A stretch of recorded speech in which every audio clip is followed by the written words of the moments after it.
संजय राऊत यांच्या वक्तव्याबरोबर आहे महाविकास आघाडी म्हणून एकत्र लढणार असल्याचं राष्ट्रवादी काँग्रेस शरदचंद्र पवार पक्षाचे प्रदेशाध्यक्ष जयंत पाटील यांनी म्हटलंय। तसंच सोडून गेलेले अनेक कार्यकर्ते आमच्याकडे येण्यास तयार आहे।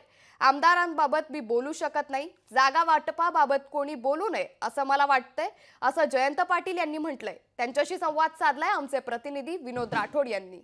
राष्ट्रवादी काँग्रेस पक्ष शरद पवार गटांचे आणि महाराष्ट्राचे प्रदेशाध्यक्ष जयंत पाटील जे आहे, काँग्रेस पक्षाची ही मागणी आहे की वारंवार आपल्याला जास्तीत जास्त जागा मिळायला पाहिजे। दिल्लीमध्ये बैठक झाली, त्यांची हाच रोज होता की आपल्याला जास्त जागा मिळायला पाहिजे। काँग्रेस पक्ष जास्त जागा लढत असल्यामुळे कुठे ना कुठे तुम्हाला कमी जागेवर लढावं लागेल असं वाटतं? हो, अर्थात कुठल्याही पक्षाने आपले किती जागा पाहिजेत याच्याविषयी भाष्य करू नये असं आम्हाला वाटतंय। कारण शेवटी मेरिटवर कोण कुठं निवडून येतं याच्यावर जर निर्णय झाला तर आघाडीचा विजय अधिक सोपा होईल आणि त्यामुळे त्यासाठी आमचा प्रयत्न असेल। अनेक लोक सोडून गेले आहे, त्यामधले काही लोकांना प्रवेश देणार असं पवार साहेबांनी भाष्य केलं। त्यापैकी अशी किती संख्या आहे की जे तुमच्या सध्या संपर्कात आहे? असं आहे की वेगळी परिस्थिती आहे। अनेक कार्यकर्ते मोठ्या संख्येनं आमच्याकडे यायच्या इच्छित आहेत।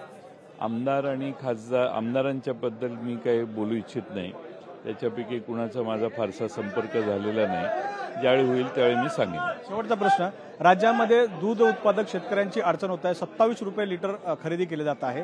कुठे ना कुठे दुधावर नियंत्रण असलं पाहिजे, दर निश्चित करण्याची काही सिस्टम महाराष्ट्रात? दुधाच्या बाबतीत महाराष्ट्र सरकारने महाराष्ट्रातल्या दूध उत्पादक शेतकऱ्यांची घोर फसवणूक केलेली आहे। 5 रुपये अनुदान देतो म्हणून घोषणा केली, काहीच त्यांच्या पदरी पडलं नाही। फार मोठी फसवणूक केलेली आहे आणि महाराष्ट्रभर आता दुधाचं आंदोलन सुरू होणार आहे। लोकशाही मराठी ऐका, पहा, जागरूक रहा।